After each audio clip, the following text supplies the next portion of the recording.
Este subtítulo, este título principal, digamos, de capacidad y capacitores, ya es el último capítulo de este apunte de electricidad estática. Ya es la última.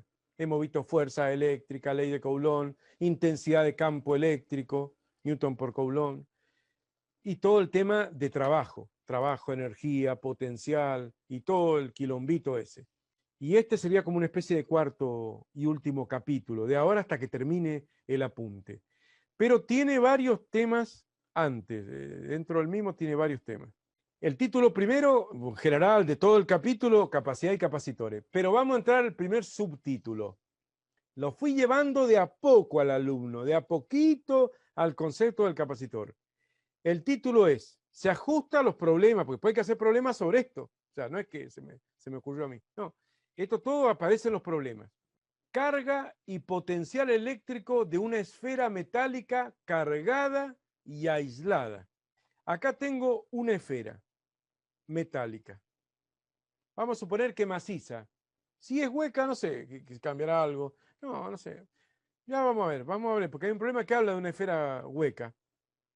No sé, alguna cosa debe cambiar, no sé. Pero vamos a la esfera maciza, metálica. O sea, con los electrones y libres para moverse a como dé lugar. Inicialmente descargada, y la voy a ir cargando. Acá las fórmulas que no demuestro son porque no se pueden demostrar con los elementos que tenemos nosotros, ustedes, yo sí, pero con la derivada y con las integrales se puede demostrar, y yo me tomé el trabajo de demostrarla antes de ponerla acá. No importa para el caso, pero el tema es el siguiente, miren. Acá hay una esfera metálica. Entonces, está descargada. Descargada significa que la carga neta es cero, no es que no haya carga. Hay un montón de electrones y un montonazo de protones y la misma cantidad de electrones que de protones descargada eléctricamente. Entonces agarro, vamos a suponer que agarrar una carga positiva. Ahora, no, pero el electrón, sí, ya sé que el electrón es negativo, no importa. Agarro una carga positiva y le meto una carga positiva ahí, neta. Ya le metí una carguita, el equivalente a un electrón, digamos, de carga positiva. O le saqué un electrón, no importa, no pongamos en eso ahora, o no. Le metí una carga positiva, la carga positiva está a las anchas, tiene para irse para todos lados. No me costó ningún trabajo meter esa carga. Pero vengo ahora con una segunda carguita positiva, que la quiero meter ahí adentro. Y bueno, ya me cuesta un poco más porque se va a repeler. Es poquito, pero se va a repeler. Entonces tengo que hacer un pequeño trabajo y la meto ahí. Y después vengo con una tercera carga y va a costar un poco más porque ahora hay dos y la meto. Y así voy cargándola. Voy electrizándola por frotamiento, por contacto con otros cuerpos. Por ejemplo, ya sabemos la forma de electrizar que hay, que existen. Cada vez que voy metiendo una carga más, me va costando cada vez más, porque imagínate, ahora hay mucha repulsión. ¿Se ubican? Entonces, es un quilombo calcular el trabajo necesario, porque va cambiando va cambiando en cada momento, cada vez hay más repulsión electrostática, cada vez tengo que gastar más trabajo y más energía. Pero al final la termino de cargar. A todo lo que yo quería cargarla, la termino de cargar. Le metí todas las cargas que le quería meter, tuve que gastar una energía, un trabajo, tuve que realizar un trabajo. Me costó. La primera no me costó, pero la segunda ya me empezó a costar, y la otra me costó más, y la última carguita me costó un montón. Y la metí, ya está. Gasté, hice un cierto trabajo, y ese trabajo queda almacenado como energía potencial eléctrica. Si divido la energía potencial eléctrica por la carga de prueba, voy a poner la carga de prueba acá para que no quede mal la igualdación, ¿o no? Eso determina que acá hay un potencial eléctrico y ahora hay más 10 volts, por ejemplo, ¿o no? Entonces vamos a ver ahora que se puede demostrar, aunque hay que hacerlo por integración y por métodos que yo no pude hacerlo, si hubiera podido lo hubiera hecho, porque me gusta hacer estas demostraciones, si es posible hacerlo, me van a tener que creer, se puede demostrar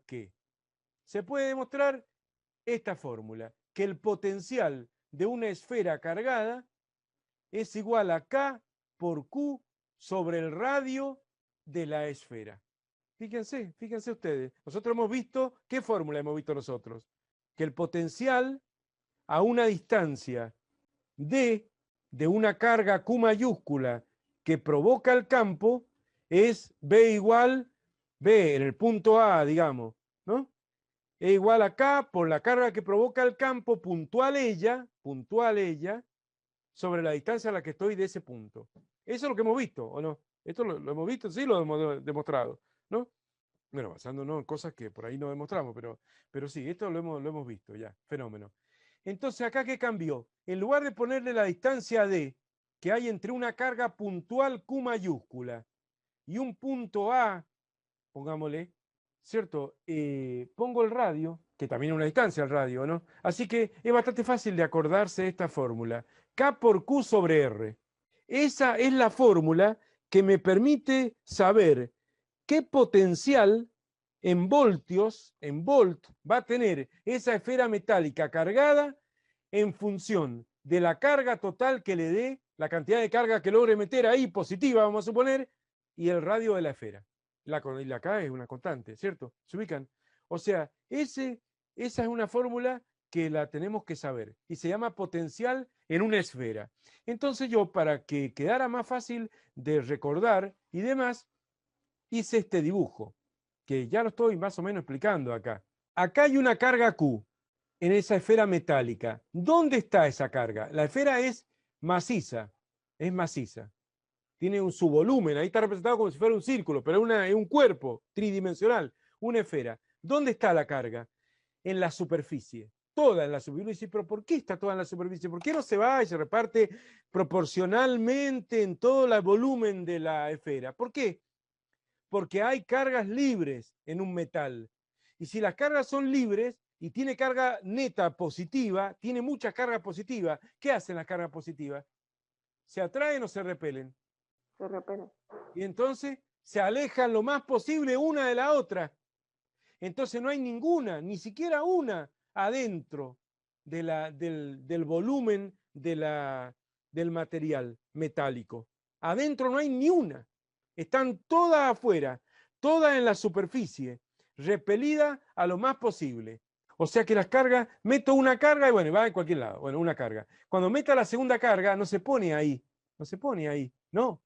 Cuando meta la segunda carga, la segunda carguita que meta se pone en la antípoda, porque se repele mucho con esta. Y cuando ponga la tercera, bueno, que no importa, pero se van separando lo más que puedan. Se van separando todas las cargas lo más que puedan y van todas a la superficie. Esa es una de las razones por las cuales los cables no son alambres. Porque yo acá, esta casa que es muy vieja, hace muchos años, cuando recién la instalaron y qué sé yo, cambié toda la instalación eléctrica, todo, pero tenía alambres, o sea, antes se usaban alambres, no, o sea, por supuesto aislado, pero no cables flexibles. La mayor parte de los cables son flexibles, pero estos son alambres aislados. Y en el alambre, si lo ves en corte, acá está el metal, ¿no? Y después, visto en corte, después viene el plástico, ¿cierto? Bueno, obviamente esto de acá es plástico, para que no te electrocute, ¿cierto? Fenómeno. Pero por adentro, si el alambre es macizo, la corriente eléctrica, eso lo vamos a ver después, cuando veamos corriente eléctrica, como la carga se va no adentro del volumen del metal, sino en los bordes, solamente estaban las cargas viajando por estos puntos nada más, por este contorno van viajando. ¿No? No por toda la sustancia del alambre. Por eso es poco eficiente. Entonces, cuando se hacen, habrán visto cómo es por adentro un cable, ¿o no? Si vos le quitas el plástico delante de un cable, va a haber mucho hilo de cobre, ¿o no? Eso persigue también sirve para dos cosas. Sirve para darle flexibilidad, porque si un alambre lo tenés que doblar y después lo doblás y queda todo doblado, espantoso, ¿o no? En cambio los cables son flexibles, y enchufás un ventilador, qué sé yo, a un tomacorriente, es bien flexible el cable. Y eso le da flexibilidad, pero además el tener varios hilos, acá lo hago muy agrandado los hilos, varios hilos, es cierto, conductores adentro del cable, le proporciona muchos lugares por donde ir la carga eléctrica, porque la carga eléctrica se va al contorno de cada uno de los hilos, ¿entienden? Te lo estoy haciendo el cable en corte, transversal, estoy cortando con un alicate el cable. Entonces, bueno, eso es algo bastante interesante. Ya está, porque no me quiero ir de tema. Pero bueno, las cargas se van todas al borde de la esfera, a la superficie. Siempre se distribuyen parejas con una densidad superficial de carga constante. La densidad superficial de carga es un concepto que ya hemos hablado nosotros, ya apareció en otro problema, lo expliqué. La densidad superficial de carga es constante. La densidad de carga es cuando vos dividís la carga dividido una superficie. En este caso, la superficie de la esfera. La densidad es constante porque no hay más carga acá que del otro lado. Depende. Después, cuando un cuerpo es puntiagudo, sí. Cuando es puntiagudo, sí. La carga se va más a la punta que a la parte más roma o más redonda, ¿no? Pero la densidad superficial de carga es constante en una esfera. Bueno, ¿qué busco con este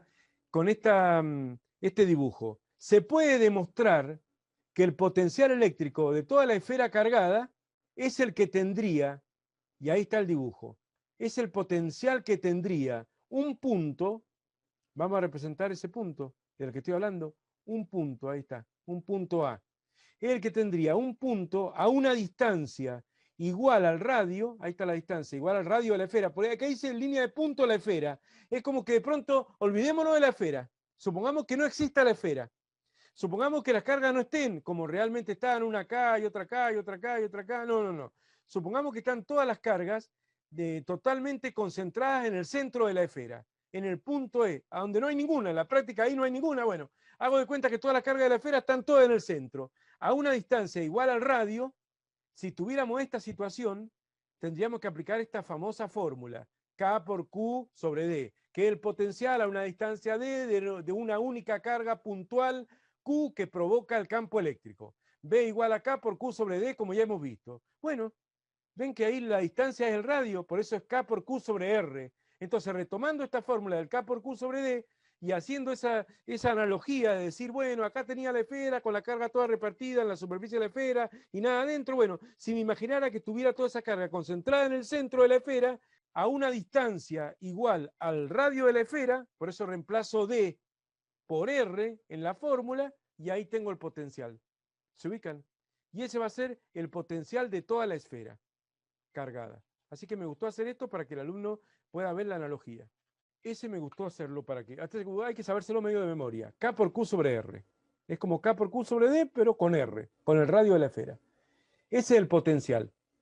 Entonces, el tema es que a medida que la voy cargando a la carga, cuando le meto una sola carga, bueno, que obviamente que se va a algún punto del contorno, va agarrando algún mínimo potencial en voltios, casi cero. A medida que la voy cargando y le voy metiendo más y más carga, bueno, ya sabemos que están en la superficie, no importa. A medida que la voy cargando y le voy metiendo más y más carga, haciendo trabajo mecánico, gastando energía, logro meter más carga positiva, cuando hay mucha positiva y se repele, no importa.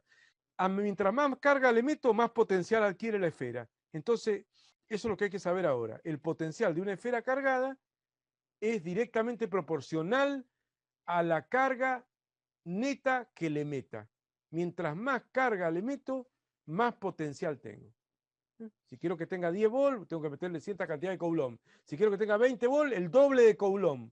El doble de carga para que tenga el doble de potencial. Mientras más carga le meto a la esfera cargada, mayor es el voltaje que adquiere. Mayor es el potencial de la esfera cargada y además aislada. Aislada significa que no está en contacto con ningún otro material con el cual se descargue, pero también significa que no hay ningún cuerpo cargado cerca, porque ya vamos a ver que si aparece un cuerpo cargado cerca, cargado positivamente o cargado negativamente, eso hace cambiar el potencial de la esfera. Eso, por eso digo cargada y aislada. ¿Se ubican? Primer formulita que apareció, del potencial de una esfera cargada y aislada.